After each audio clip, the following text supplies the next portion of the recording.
السلام عليكم ورحمة الله وبركاته. مساء الخير، مساء الفل على أحلى وأجمل مشتركين ومشاهدين القناة ومن سلكة منارة الرواي. وهنشوف إيه الجديد اللي جبناه، وهنبدأ نشتغل في الأتواب وفي الدبورة الصفراء. الصافي مش تكوينه وبس، لا، هنشتغلوا على أتواب الصافي. في حمام النش ركزنا على الصافي الأبيض والدبورة الخضراء، الصيني براء خضراء مزرزرات. الدبورة الصفراء بحرها واسع وشغلها كبير، وحبيت ان احنا نشتغل عملي، يبقى الكلام مش نظري وبس، بنفرجكم على الطبيعة وبنشتغله وبنوري الناس من الزغلول وهو صغير لحد ما بيكبر ولحد ما بيطير. نعمل الأتواب ازاي، واتكلمنا عن الفصل ما بين الدبورة الصفراء والخضراء. النهارده هنتفرج على جبت ذكر للترتين الصوافة، فرختهم على زندر، فرخت واحدة على زندر وواحدة على براقبة خضراء، يبقى فرختهم على حمام نش. نفرخهم على حمام سلكة. جبت ازازي اهو، بص حضراتكم، ازازي اهو، بص الدماغ من ورا مفيش بروز، حضراتكم اهو، عظمه عالي، ضفره عريض، عينيه بيضة، الاطار الخارجي روز. وده الدبورة الصفراء، داخله دبورة صفراء. هنلاقي فيه هنا في نيده ريش محمر. عشان نعمل أتواب لازم نجيب النمط اللي فيه الحبايب، اللي هو النمط البار، نمط البار ده يعتبر نمط البار. في تقريشة خفيفة هنا في جناحاته، لو التقريشة دي زادت على الكتاف كان هيبقى نمط التشيك. عشان نعمل أتواب زي ما احنا قلنا لازم يبقى في فرد غامق نشتغل بيه على أرضية فاتحة. الكلام ده احنا قلناه وشرحناه كتير. فرد الحمام ده في ميزة كويسة جدا، في عضة، طوائر شوية اصفى، فرد مورق، دماغه سليمة 100%، عظمه كويس، دور بعينيه كويس، هيشتغل معانا وهيجاوب. هنعرف ايه اللي جوه في بطن الفرد ده لما هنفرخه على الترتيب. عندنا طيرة نقشاية اهي، نفس القصة، الدماغ، العظم مفيش، الرقبة بتاعتها زي الحصان أفعى، العينين زي ما حضراتكم كده شايفين، العينين واخدة من النهد، الإطار الخارجي واخد من الضبابير الصفرة بتاعت النهد، أحمر، اللون الأحمر كده اللي جاي على روز فاتح، دي الإطار الخارجي.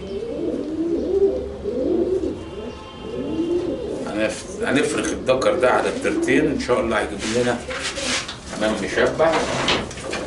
الطيرة التانية بنفرخه على طيرة اهي، دي الطيرة التانية.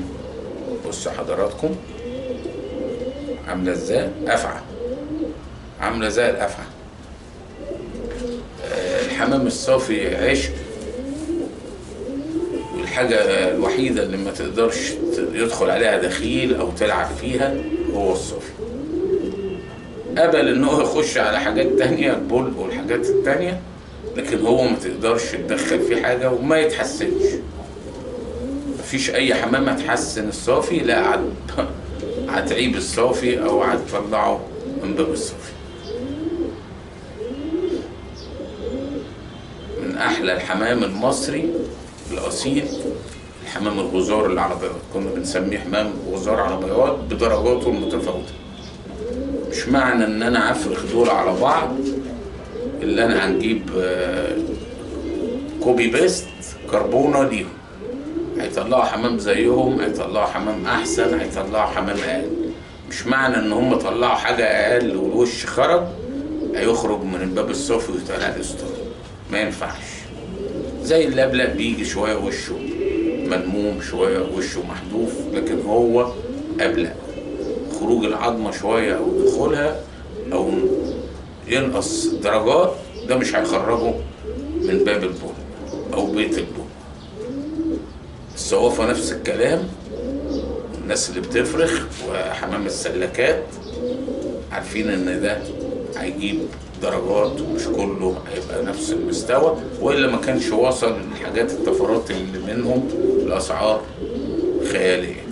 النهارده كله مركز على الصافي، ونلف وندور ونروح كل نوع، كل الانواع حلوه بس لا غنى عن الصافي.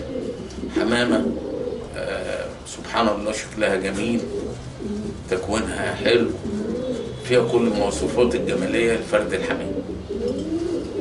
للاسف الحمام السلكات دخل السلكات الصوافه دي خلاص ما بقتش كتير، بقت مستأنسة هي والبول الشربنالي والبول السود، بقى زي كأنك بتربي عصفور مش فرد حمام، خلاص ملهوش في الطيران. فإن شاء الله مع بعض وهنفرخ ونشوفه إنتاج الذكر ده على الترتين، وهننجح ونعمله أطواب منه ولا لأ.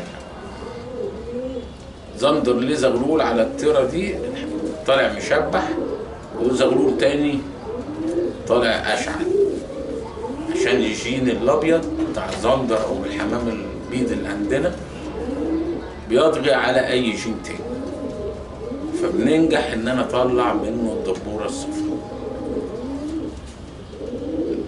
بدخول البيض اللي إحنا عملناهم بقالنا سنين بنركز في الجين الأبيض.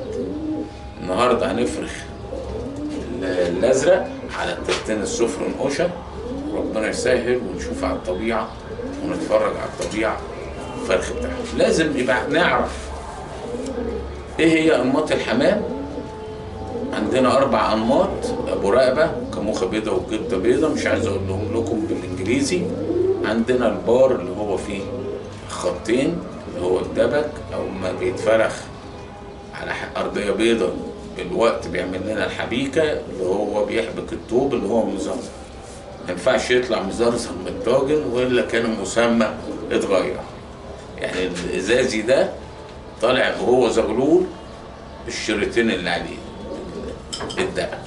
عياله اللي هتتفرخ على طواير بيضة مع الوقت هيغمق الطوب كله على مستوى الجسم كله، هيعمل الحبايك ويجيب لنا مزرزرات ويجيب لنا اطواب كويسة.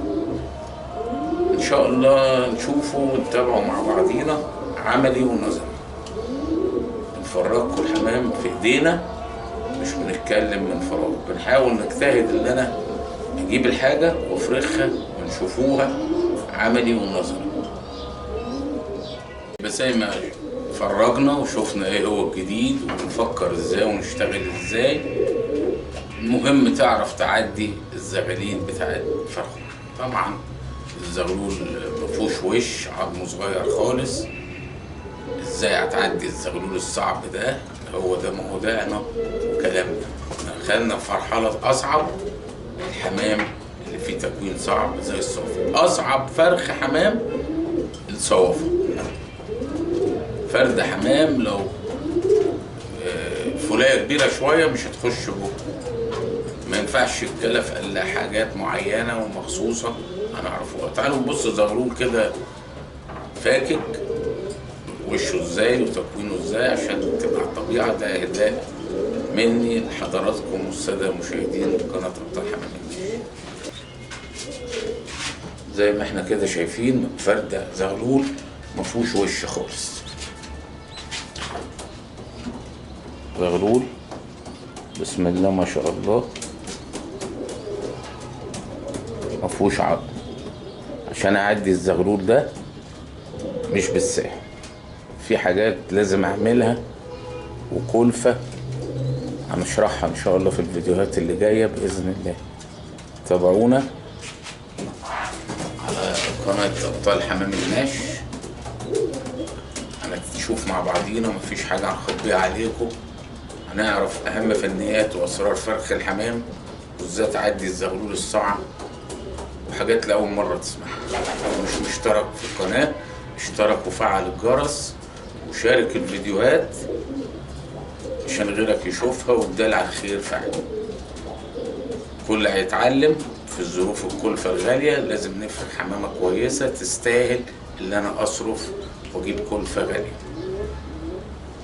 ان شاء الله كل ما هو جديد في مرة الهواي على قناة ابطال حمام النش. شكرا لحسن مشاهدتكم. السلام عليكم ورحمة الله وبركاته.